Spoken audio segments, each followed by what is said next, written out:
Good morning, afternoon, evening, or wherever you may be. My name's Paul Spiegel, and I'm a professor here at Hopkins, and I'm a director of the Center for Humanitarian Health, and it's a pleasure to both have people in person. This is one of the first in-person events that I believe we're having, certainly the center is having, potentially the school. And I'm even more excited to be able to speak with Len Rubenstein, a good friend and colleague who has just published an exciting book that he's been working on for years now, but intensively the last 2 years.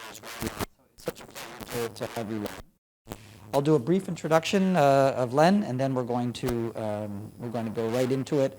The plan today is to have a discussion with Len for about 20 minutes, and then we're going to bring up some panelists and a colleague on Zoom, and then we're going to talk more with them about their experiences. Okay? So, pleasure to have Len Rubenstein, who's a professor of the practice in the Department of Epidemiology here at Johns Hopkins, Bloomberg School of Public Health, and he's the director of the program in Human Rights, Health, and Conflict in the Center for Public Health and Human Rights. He's also a core faculty member of the Berman Institute of Bioethics and our center, the Center for Humanitarian Health at Johns Hopkins. Prior to coming to Hopkins, Len was a senior fellow at USIP, the United States Institute of Peace, and before that, executive director and president of Physicians for Human Rights, I think, which is when I first met you a long time ago. So Len, thank you. I'm in the midst of reading parts of this, and I'm already about halfway through, and it really is extraordinary. I'm learning so much. So congratulations on the extraordinary book. Can you provide a brief overview today? Many people say it's getting worse. Is that correct in your opinion? Before I get into that, first of all, thank you, Paul, for hosting this and moderating this and being a support throughout this process. And actually, so many people here at Johns Hopkins support. I have this. So many people have been supportive of this work, including many students and former students, and you'll hear later from Sarah Wozniak, who was a student and actually did research for me, interviewing people in the Central African Republic, as well as many other things, and you'll hear from others who actually are in the book because they shared their stories with me. So I'm very grateful to them and to so many other people at the school. So the question, there's an image or a mantra out there that we have a new normal, that there are attacks on healthcare and conflict in a way that's very different than in the past. That actually is untrue. From the time the Geneva Convention was first adopted in 1864, there have been gross abuses against healthcare in war, sometimes resulting in the deaths of thousands, hundreds of thousands, millions of people, including in World War I, World War II, Vietnam, Korea, in the 90s in El Salvador and Mozambique, and Bosnia, and right through to today. What's different today is that there's more documentation, there's more evidence than there ever was before, because until about 10 years ago, this wasn't on any agenda. But just to give you a sense of how bad the problem is, over the last 5 years, my colleagues and I, including the NGO Insecurity Insight, looked at attacks on healthcare in conflicts over the last 5 years.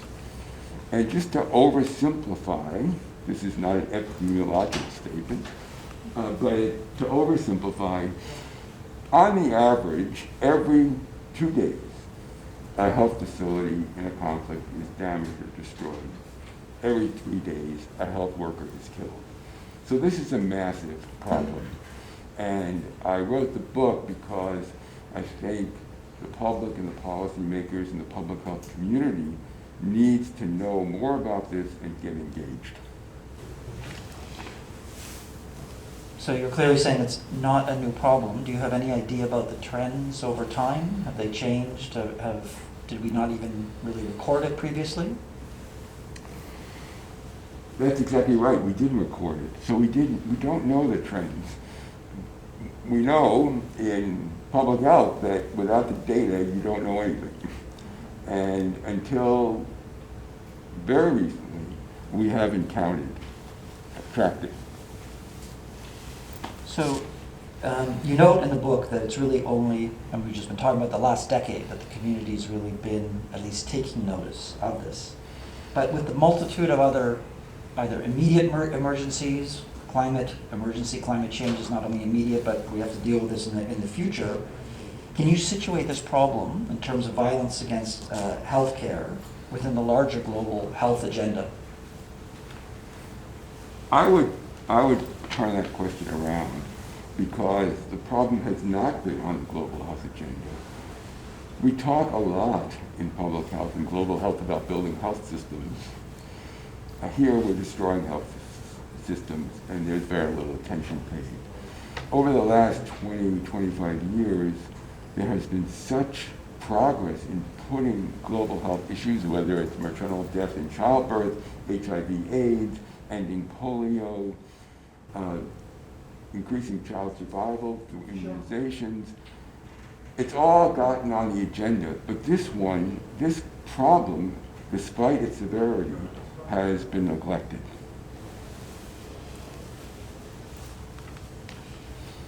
So we have a bunch of our students in the room here, and we're looking at Mosul, the case study of Mosul, of which you're familiar. And in your book, you talk a lot about humanitarian principles and humanitarian norms. You even go into a lot of detail, which I found fascinating, about Henri Dunant and Francis Lieber. But you write about competing norms and that are not often articulated, or at least sufficiently articulated. What do you mean by that?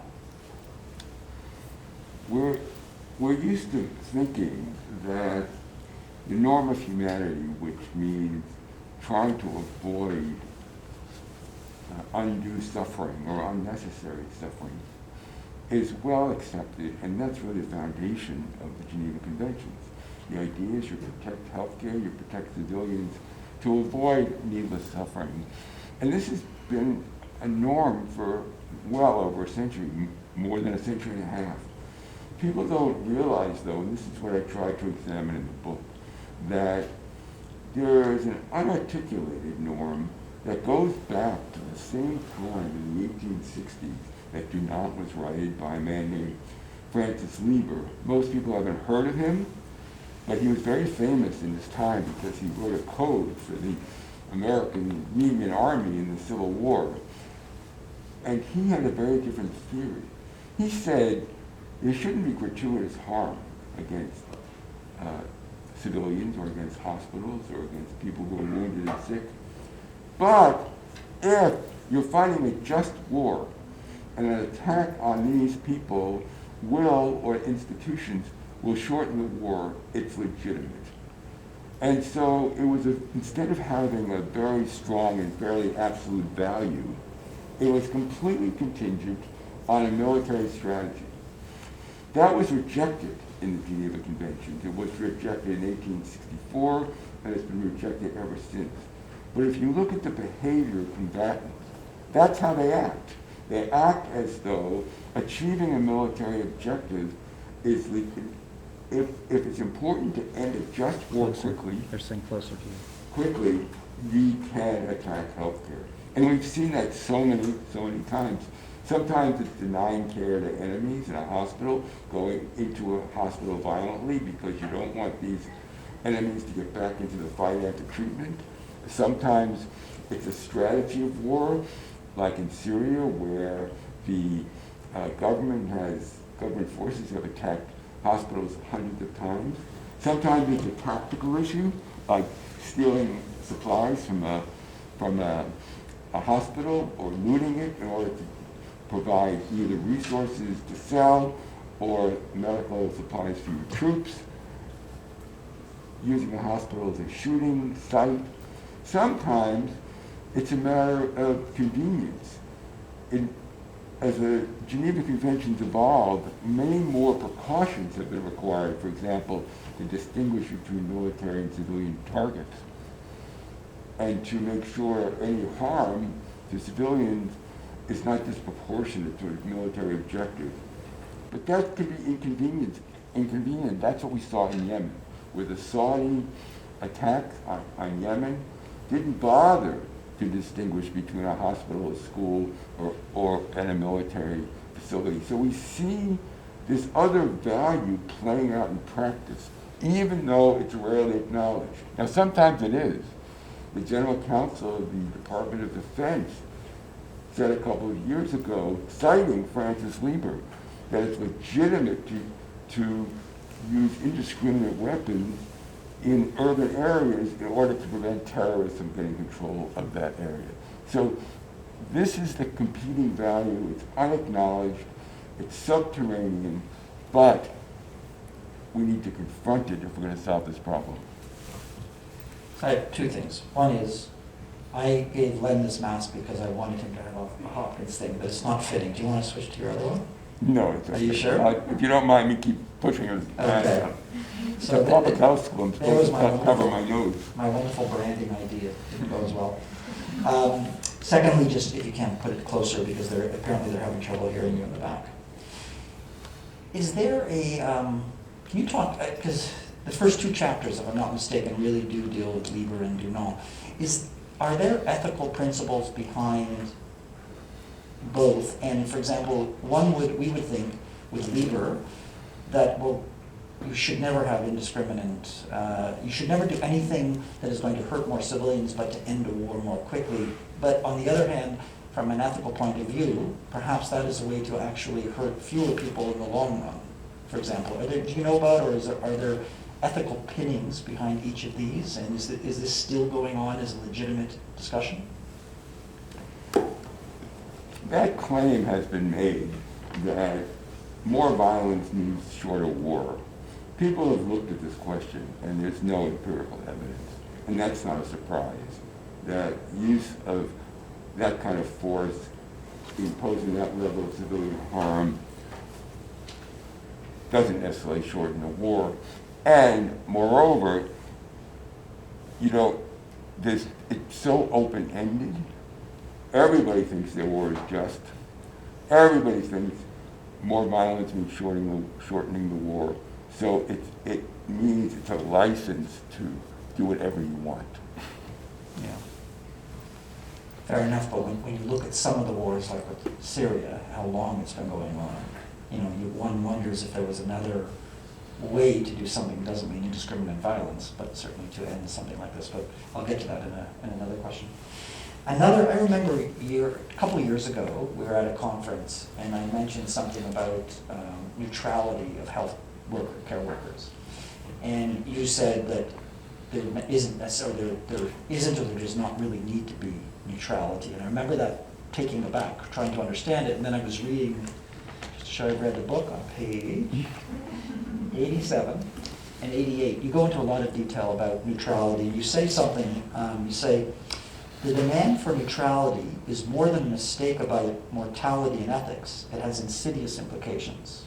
Can you explain a little bit more about what you mean by that?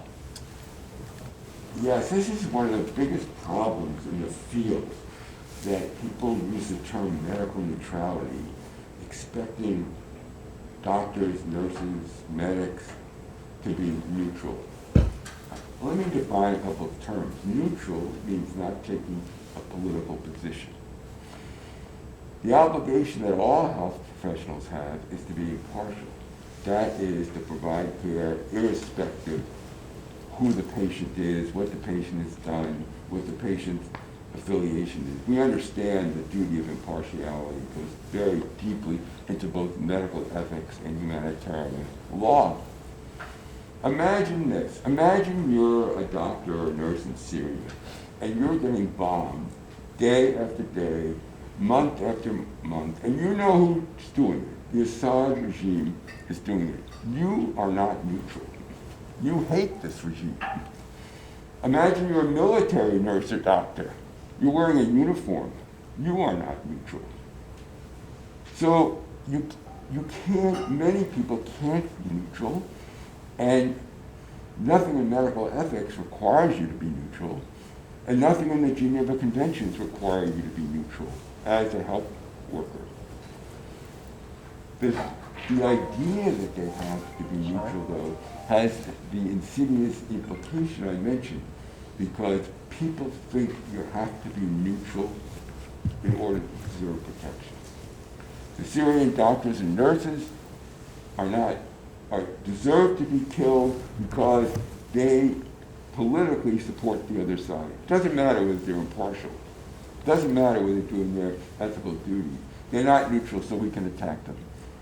And in fact, in Bahrain, where there was, during the Arab Spring demonstrations, and there was an incredible amount of violence against health workers and arrests and prosecutions and long prison sentences, there was an investigation by an international commission. And even this commission said, well, they were political, so that was wrong, with the implication that they deserved punishment. So that's why it's insidious, that people believe if you're not neutral, you deserve what you get. So we'll get questions at the end. So how then can you differentiate between, we talk about the four humanitarian principles, neutrality is one. Do you feel that, compare that, a medical worker probably is not neutral. How about organizations? And what does that mean for neutrality in terms of organizations? And are there obviously groups like ICRC versus other groups that do speak out, like MSF, Médecins Sans Frontières, for example? How does that humanitarian principle apply? For humanitarian organizations, of course, there are instrumental reasons why they are neutral. Number one, it allows them to get access.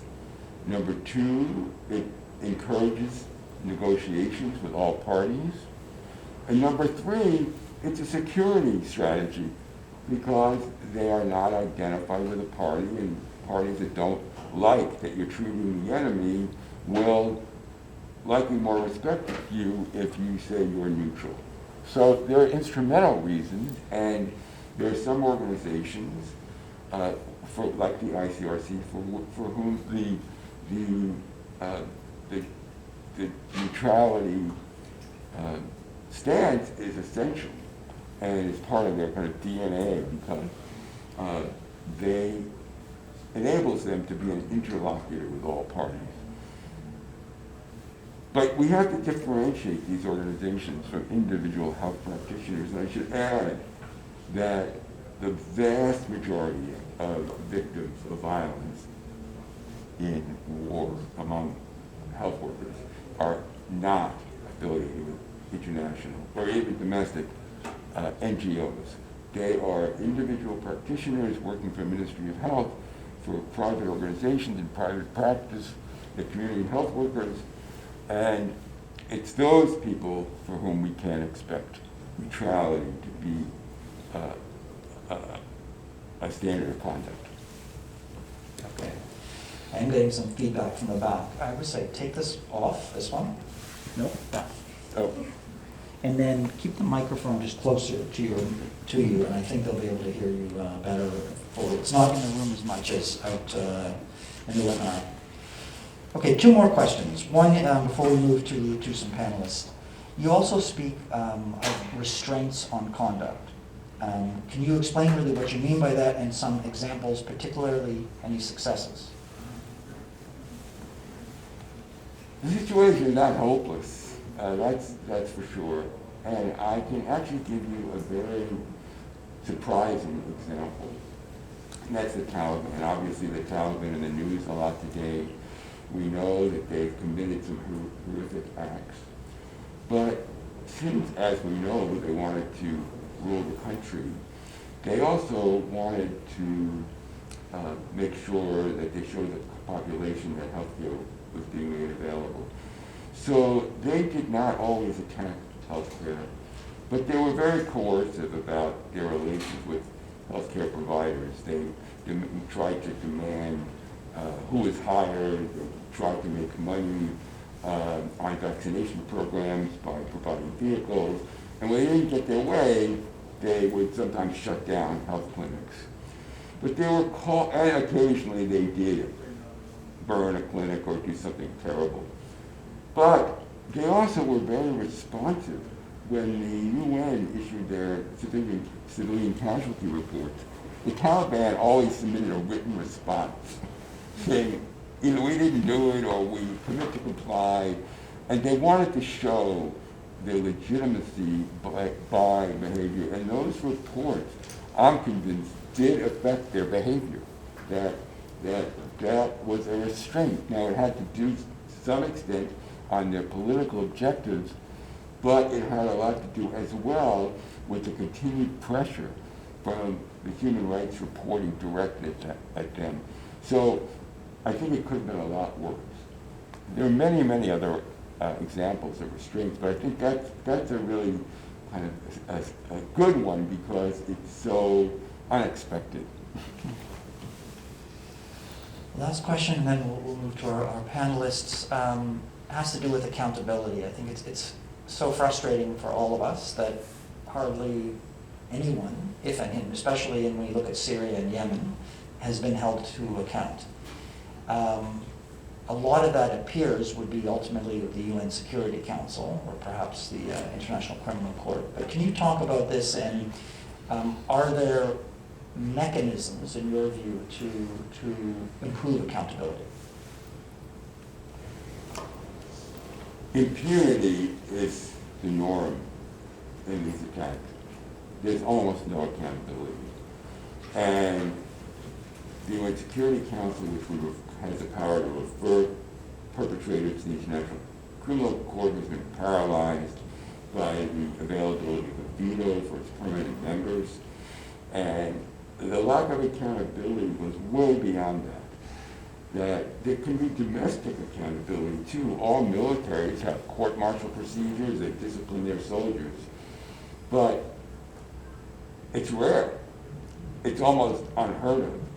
In the infamous Kunduz attack by the United States on an MSF hospital in Afghanistan, which killed 40-some people, soldiers were disciplined, no one's criminally prosecuted, and the higher-ups were let off the hook entirely. In Israel, which has had a long record of violence against healthcare over many years, there have been hundreds and hundreds of referrals for investigation and almost no investigations at all and almost no discipline. So it's a huge problem.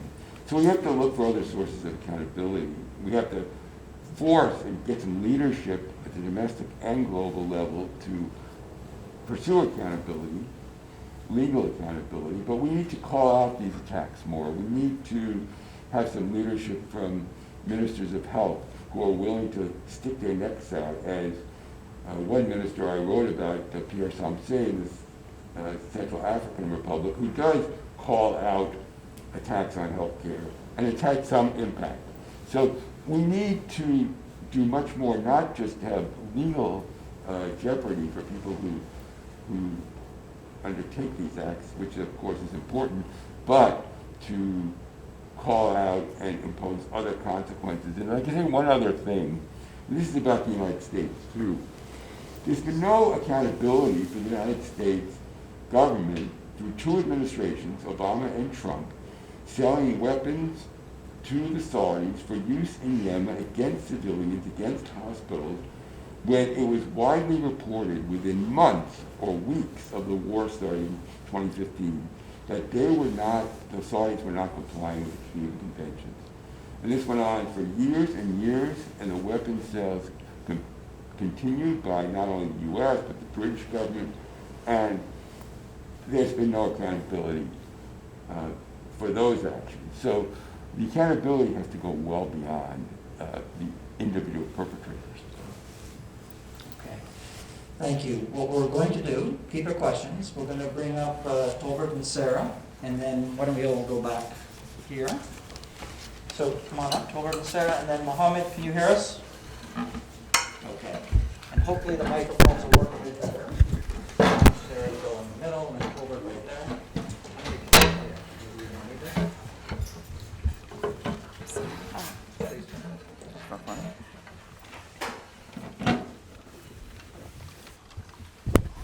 Okay.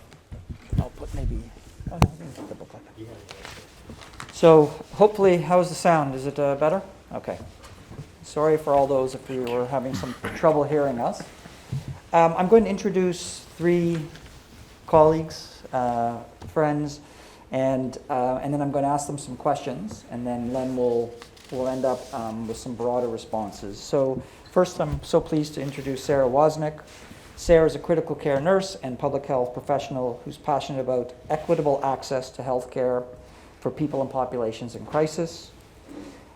Sarah did her MPH here 2 years ago, 2.5, give or take. So I remember her fondly as a student and also a colleague. She's a field worker with Doctors Without Borders, Médecins Sans Frontières, from 2014 to 2020, and she's managed numerous health programs, provided essential care, and trained clinicians in the Democratic Republic of Congo, Central African Republic, Gaza Strip, and Cameroon, amongst others. Then I'm going to introduce Tolbert Nyenswa. How's that? Good. Oh my God, his last name. Yes. Tolbert, many of you may have heard of Tolbert. I certainly had heard of Tolbert before I met him here at Hopkins. He's a senior research associate in the Department of International Health at the Bloomberg School of Public Health. He's internationally recognized scholar and global public health expert who specializes in public health emergencies, preparedness response, and advises on incident management system functionalities. And Tolbert, from Liberia, was responsible for was leading the Ebola response in Liberia. And then finally, Mohammed Darwish. And Mohammed is a physician from Syria. He's an associate faculty at the Hopkins Center for Humanitarian Health, studying complex humanitarian emergencies, particularly in the Middle East. He also did his MPH 3 years ago, I believe it was. He is also, I'm very proud that he was our first refugee scholarship. So about 3 to 4 years ago, we started a refugee scholarship, and Mohammed was our first. So it must have been about 4 years ago, actually. And he joined the Red Cross, Red Crescent movement in Syria and Lebanon as a coordinator of emergency medical services and disaster management. So I'm going to start with you, Sarah. Perilous Medicine delves into 5 case studies of attacks on healthcare workers in contexts of violence between non-state armed groups. And Sarah, you've worked in many of these health programs, and also you interviewed colleagues in the Central African Republic about their experience with violence against healthcare workers. Can you describe some of the unique difficulties of providing medical care in such areas of non-state armed conflict? Well, thank you so much, Paul. I really appreciate the opportunity to be here today, and just want to reiterate my appreciation for Len and his work. This represents over 2 decades of just very strong advocacy on this issue, and very honored to be here with such esteemed colleagues. So in areas such as, so I worked in Central African Republic in 2016 in Zemio, 2018 in Bambari, spent 2019 and 2020 in North Kivu and South Kivu in the Democratic Republic of Congo.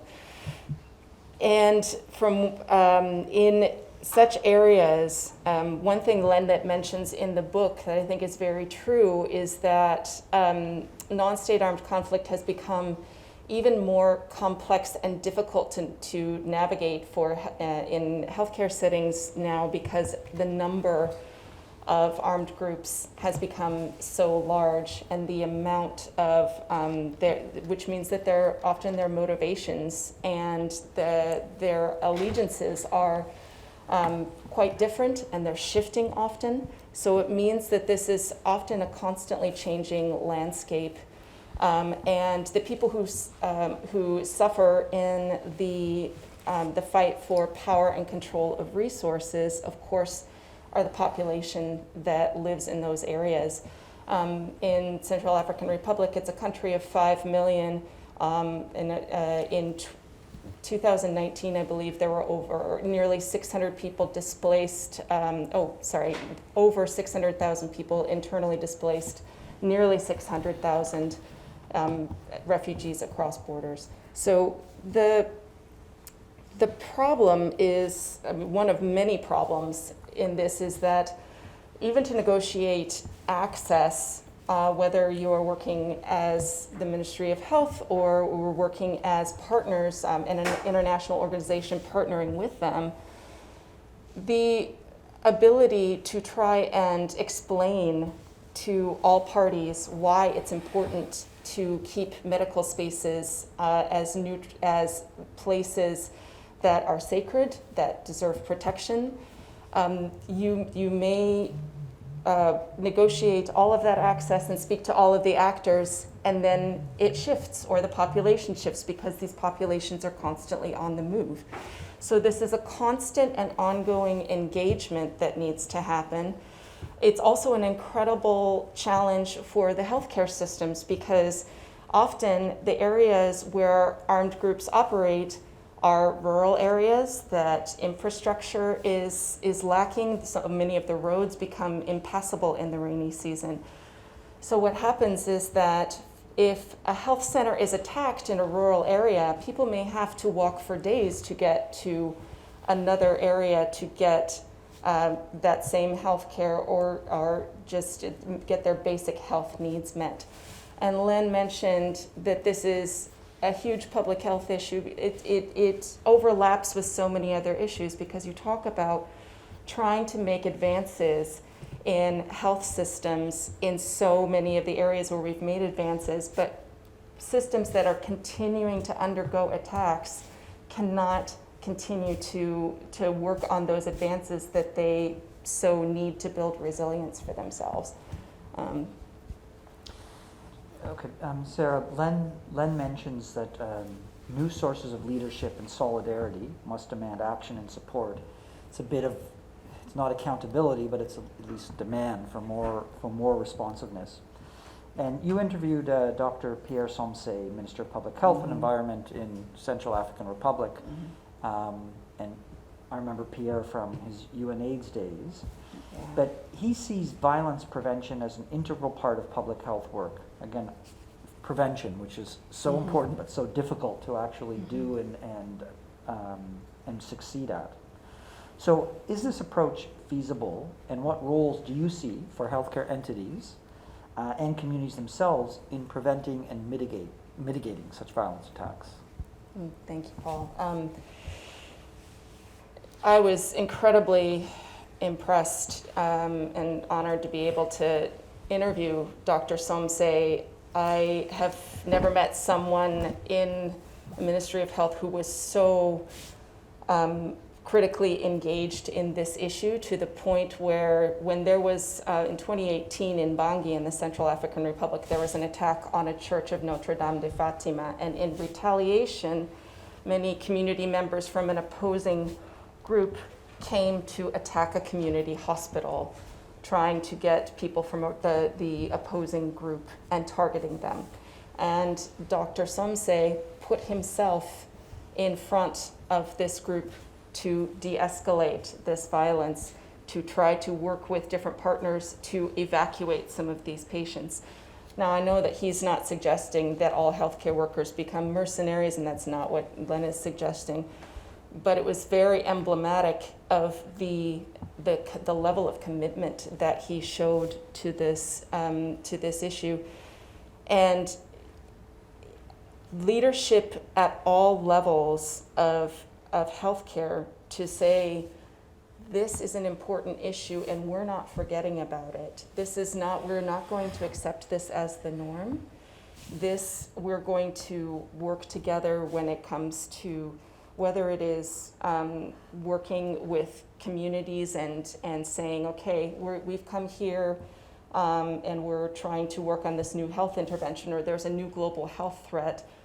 We need to engage and make sure that we are on the same page and that we've built trust in order to avoid some of the violent conflicts that can erupt when there is layers and layers of mistrust and exploitation and misunderstandings that have led up to a crisis.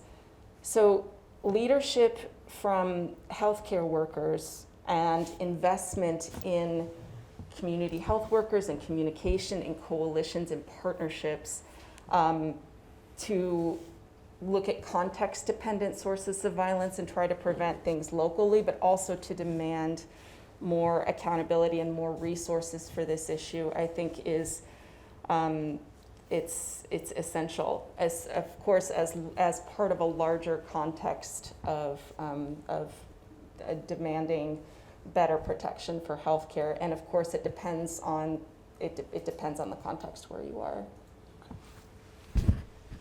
Thank you, Sarah. We're going to move, maybe we'll first move to Mohammed. Did we lose Mohammed? No. Is he there? Yeah, I'm here. Oh. Can you hear me? Now we can see you. Yeah, great.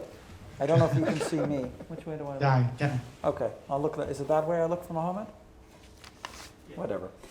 Mohammed, you've had, and I'm going to concentrate on Syria because of your in-depth experiences there. How did the targeting of healthcare workers change? I mean, it's sad that we have to even ask that, but how did it change before the war compared to during the war and the many, many horrific phases?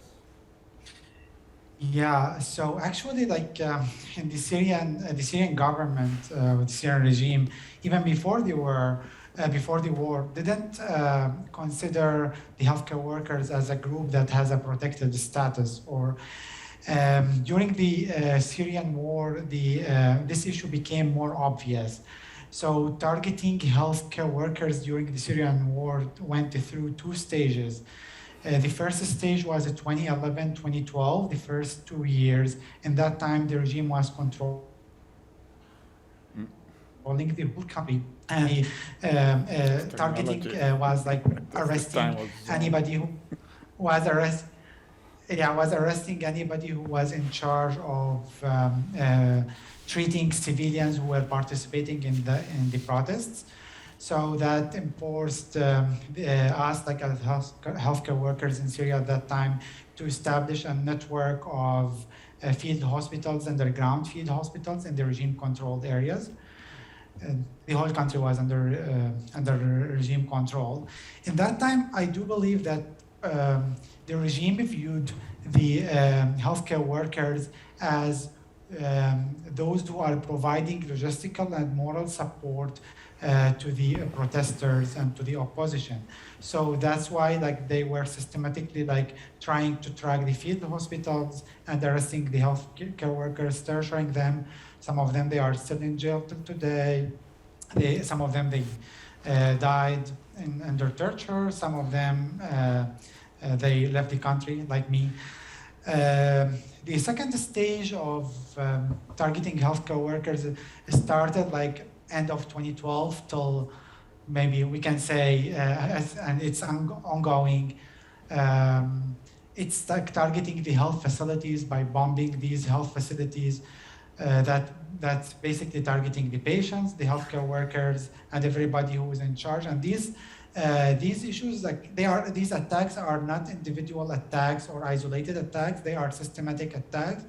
We know that whenever like the regime wants to take control over area, the first target is targeting all of the health facilities in these areas, in the opposition-controlled areas. However, the arrest of healthcare workers in the regime-controlled areas, it's still ongoing. Those who participated in providing healthcare services for the protesters earlier in 2011, 2012,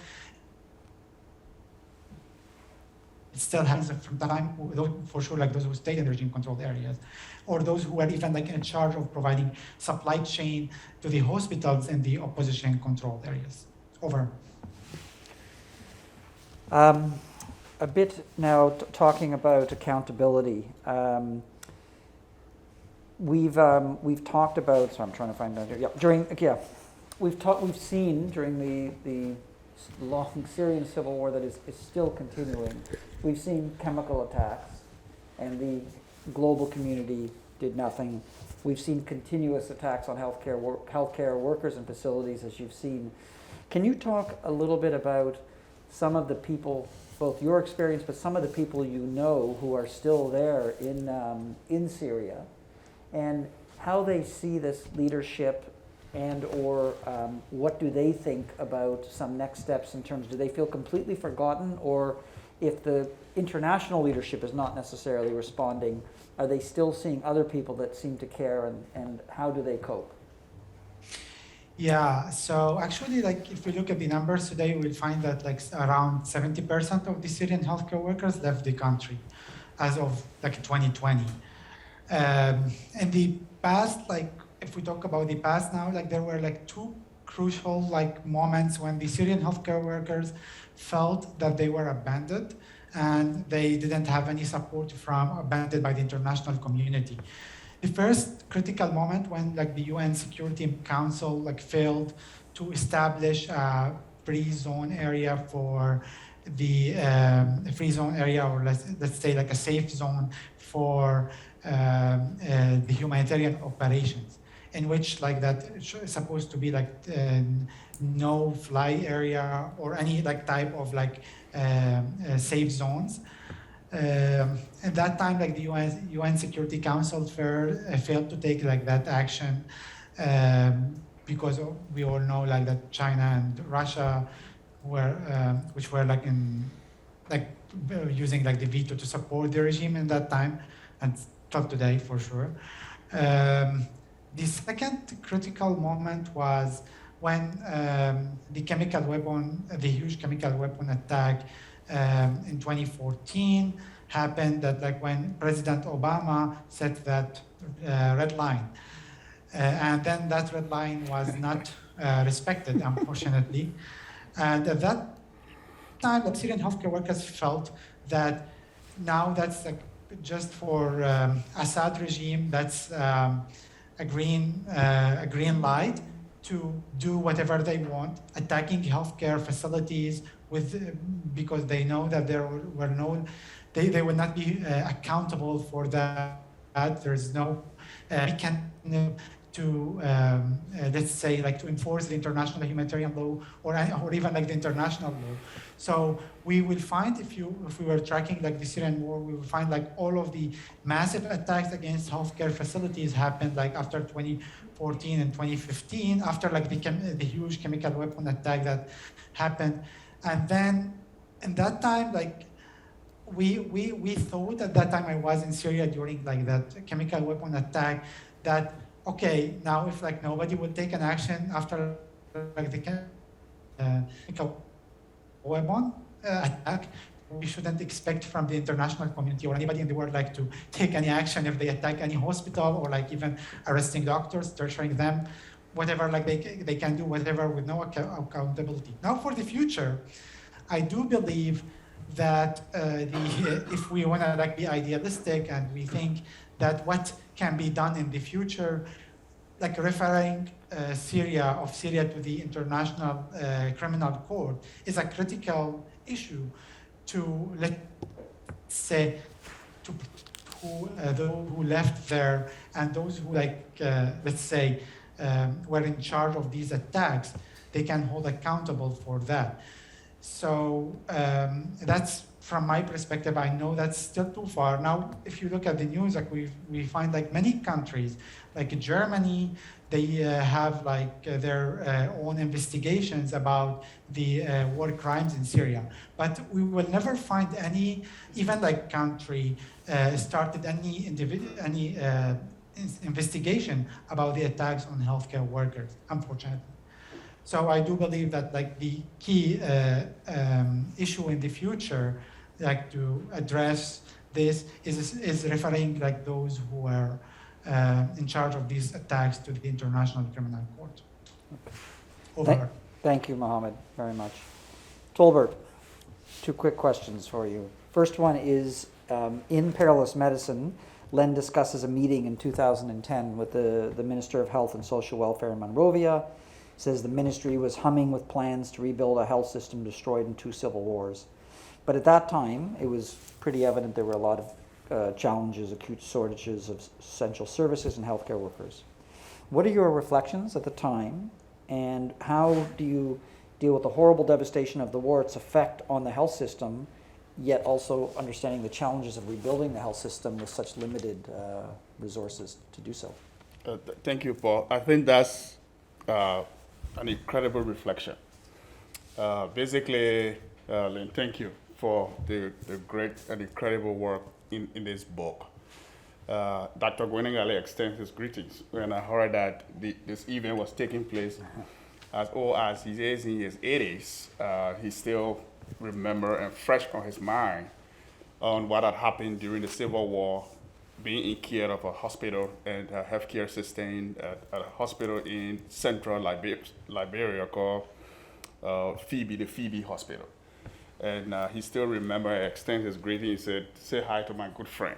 So actually, it's Liberia, for those of you who may be hearing the first time, the country Liberia is in West Africa. It's a tiny country with approximately 5 million people now.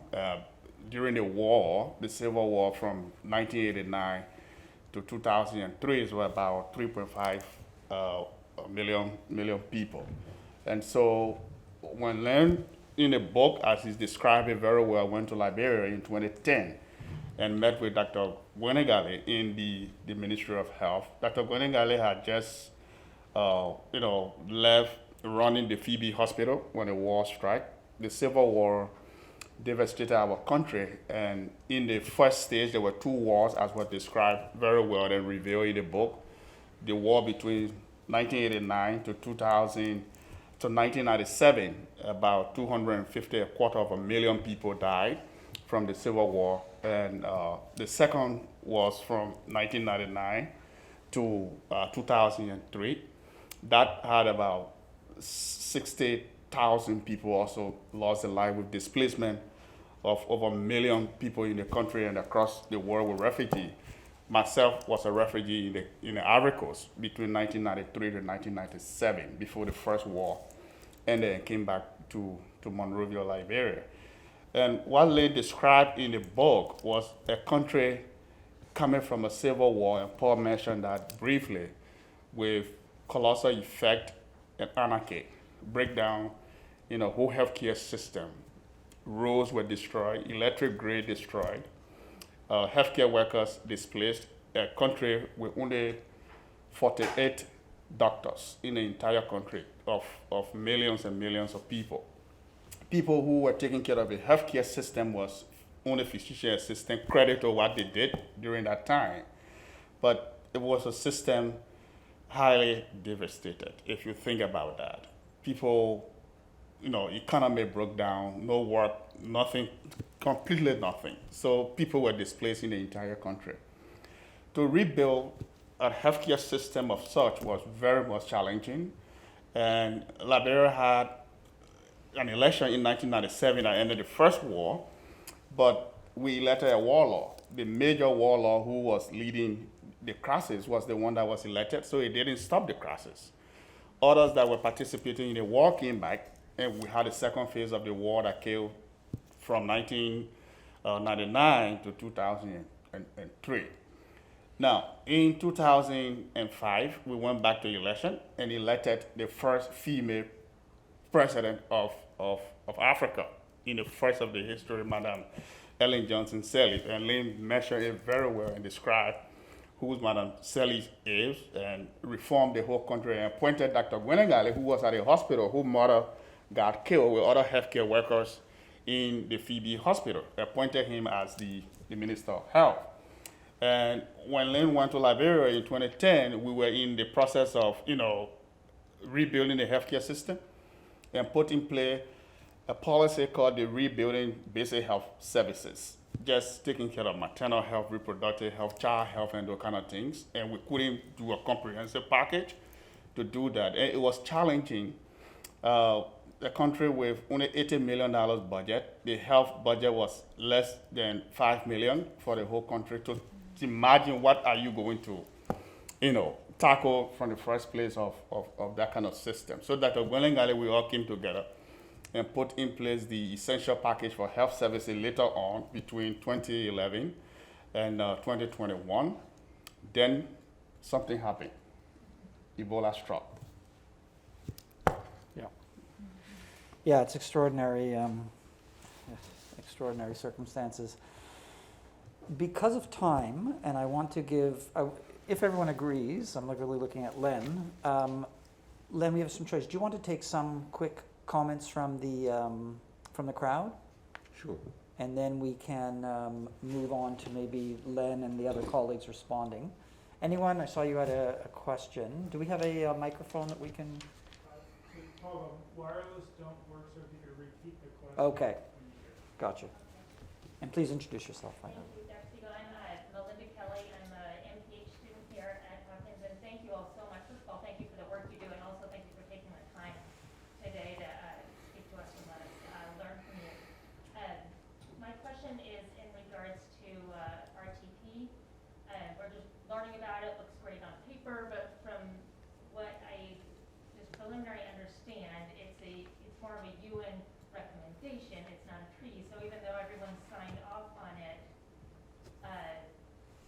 how does that help if there's no teeth, I guess? Okay. I'll repeat that, and then we'll take one or two other questions or comments, and then we'll move forward. So Melinda's question was on the RTP, right to protect. Does it have any teeth, basically, correct? And what is the real effect of that, or lack of effect? Questions, comments? Back to you, and then to you, and then we'll move. Please introduce yourself. So I'm Len Rubenstein. I'm a research faculty at first, I'll say thank you for the book. I'm kind of fascinated, and I'm from Liberia.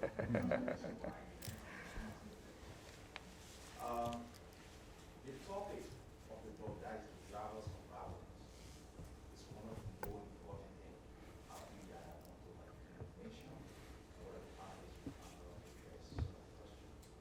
Liberia have a fragile health system with a large farmers population, the increase of malaria, increase of anemia, and HIV. Some more recently, what couple was saying, the strike of Ebola was one of the things that I feel that's something that needs to be addressed. But the increase of rape cases has been on an increasing rate. How can our health system, or how can we address leadership deficit to address some of those issues? And what is the role of community participation to mitigate some of those effects? That's a tough question. To summarize, colleague originally from Liberia, talking about the drivers of violence, mentioning many of the weaknesses in the Liberian health system and the diseases, but talking specifically about an increase in sexual violence, particularly rape, and what can be done from a leadership point of view, amongst other. Last question, and then we'll move. Hopefully, we'll have one more round. Hello, thank you so much for such an amazing panel. Congratulations on your book. I'm so excited to read it. I'm Diana, I'm a PhD student in the department. My question is about data collection. So I know that current systems to collect data on national healthcare are imperfect. Len, in your research, have you heard of is there more imperative now to collect quality data on attacks on healthcare across contexts from the WHO or other bodies? Thank you. So Diana's question is on collection of data, and perhaps I would also add to that, because I know when we've spoken about this, is not just collection of data, but attribution of that data to governments or lack of. So I think, Len, I'm going to hand over to you to start with. Great questions. We have political questions. We have data questions. We have questions about violence. I'll take them in order. R2P, for those who don't know, refers to a doctrine called responsibility to protect. Oh, I said right. It was adopted by the UN in the first decade of this century. And basically it said that all countries have an obligation to assure that atrocities don't take place. And it applies to countries where they might take place, so that's the first line of obligation, but it also says that other countries have an obligation. And that doctrine came up in the wake of the wars in Bosnia and Rwanda, where the international community failed to protect people. And a lot of people confuse the responsibility protect with military intervention, and that happens sometimes. That's what happened in Libya. But I think you're right that in recent years, the interest and the commitment to this doctrine has really waned. The war in Iraq made it a casualty and because it was miscited as a justification for the invasion. The aftermath of the intervention in Libya, which is still with us today, showed that there are issues, to say the least, about the aftermath of military intervention. And yet, where the political will exists, it's an important idea. And it doesn't necessarily mean military action. It means all kinds of diplomatic and other forms of action that can restrain the violence. But what it takes for that to happen is there has to be demand for it. And there actually was a demand in cutting off arms sales to the Saudis. I mentioned that before, the US and British sales. It was a movement in this country and in Britain to say you stop selling arms to these people. And eventually Congress passed legislation to do that. Trump vetoed it, but Biden came in and said, we're not going to do this anymore. So it's not nearly as strong a doctrine as we'd like, but it can be a tool, one of many tools. On the question on Liberia, I want to diverge slightly because Tolbert didn't mention this. I have a whole chapter in the book about the violence in the context of the Ebola outbreak in the Democratic Republic of Congo a couple of years ago. And many, many people were killed, health workers were killed, clinics were burned. But after the beginning of the epidemic in Liberia, that didn't happen. And why didn't it happen? In my view, and Tolbert could comment on this as well, because he was deeply involved in that response, is that there was a recognition that without a change in attitude toward communities, engagement of communities, outreach, sense of empowerment rather than as objects, that engagement had an impact in really reducing the violence as compared to DRC.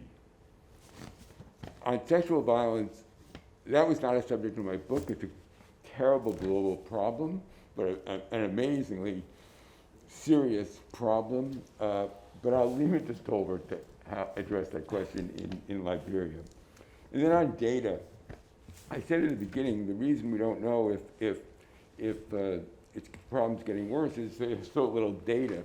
And it was only a decade ago that the WHO was forced by a resolution to start collecting data. And it took them 5 years to implement the system. It's still not a strong system as we would like. There's a lot of gaps. There's not information revealed that I think should be revealed. They don't name perpetrators. So there are a lot of problems.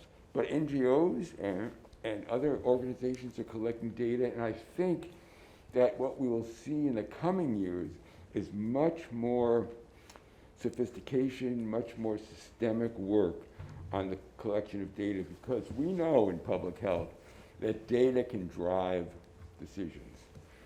It doesn't always drive decisions, but it's a prerequisite for good decisions. And we have to keep developing those methods of collecting data. Thanks, Len. Over to Tolbert. I was going to ask that second question, but maybe you can talk about then the DRC, Liberia, and that aspect of Ebola, and then also Johnson's question. So thank you. Yeah, you mentioned that briefly, Len. There's a tale of two outbreaks. The Ebola outbreak in Liberia and then the Ebola outbreak in the Democratic Republic of the Congo. Similarities and dissimilarities. Similarity in the sense that we're dealing with the same kind of disease, Ebola virus disease, which is the Zaire species that we were dealing with both countries, but they have no connection. DRC in the east, Liberia way in West Africa, and the time that the both outbreaks happened, Liberia outbreak was between 2014 and 2016, and the DRC one started sometime in 2018 when ours were almost 2 years, subsided out of that. The outbreak in Liberia was the first biggest outbreak in the history of the disease since 1976 that it was founded near the Ebola river in Congo. But the West African outbreak was the first time an Ebola outbreak was occurring in a large population and not in a little village. 3 capitals of almost 30 million people, Monrovia, Freetown, and Guinea-Conakry, were those affected with very, very huge number of cases. Before WHO declared that outbreak over from human population, we had 28,000 cases in the 3 countries and 11,000 deaths. That was the first time Ebola has killed and make people sick, the number of people. And that outbreak caused outrage across the world, and the entire global community panicked. In the middle of that, in August of 2014, when the outbreak started in Liberia in March of 2014, there was total anarchy, displacement of people, agitation in the streets. Liberia president deployed the military, and there was a 15-year-old boy that got killed in a little slum community called West Point. Because of community agitation, the army went in. There was curfew and closure and all of that. When I got involved in August of 2014 and set up an incident management system team, that incident management system team put in place a system that was decentralized in all 15 counties in Liberia and brought in some of the best public health officials to work with. So we created a bottom-up, top-down approach, working with the president at the top and then the community people at the bottom, decentralizing. And what turned the outbreak around, Len measured community engagement, social mobilization, the incident management system that we put in place, decentralization of leadership. And lastly, and most important, was political leadership was very much important. On the flip side, in DRC, there was armed conflict going on in there, so it delayed the Ebola outbreak. Sadly, Len described very well, reviewed in a book about Dr. Richard from Cameroon, who was killed in one of the clinics in DRC during the Ebola crisis. WHO had to halt the entire outbreak because of the crisis, so it prolonged that. Before that outbreak was declared over, a little over 3,000 people got affected and 2,000 others died, with 66% of case fatality rate. So that was that made DRC the second biggest. But community engagement did not start from the beginning, and that was very, very much. We thought they would have learned lessons from what we learned from West Africa and deployed that in the DRC. One incredible thing that happened in that response was the deployment of vaccines. In Liberia, we done a randomized clinical trial for the first time and found a very effective and efficacious vaccine for Ebola. So 300,000 people were vaccinated in the DRC outbreak. To close with how effective the vaccines are, recently, in 2021, Guinea, our next door neighbor that was affected in the 2014-2016 outbreak, reported cases of Ebola. But because of the vaccination of contacts and contacts of contacts, that outbreak had 15 cases and less than 12 deaths.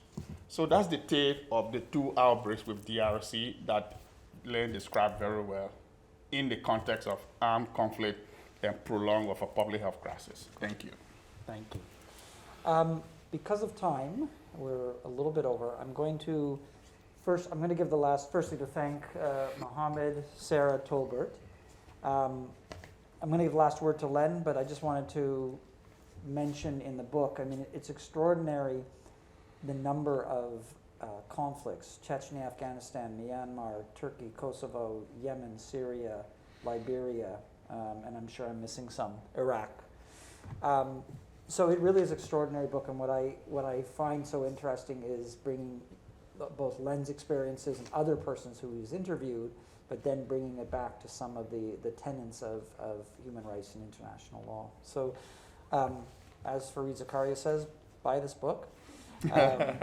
It's a wonderful book, and Len, I'm going to give the last word to you. Thank you so much for such an extraordinary piece of work. Thank you so much, Paul, and thank you to all of you. Your own experiences are amazing, and it's great that you shared them. I tell a lot of stories in the book, but I didn't have a chance to tell any during my presentation, although my colleagues did. But I'm going to share one story because it involves Muhammad, and I'm not giving anything away or violating privacy because he consented for me to put this in the book. During the early days of the Arab Spring demonstrations, he was arrested and tortured in jail in like 2011.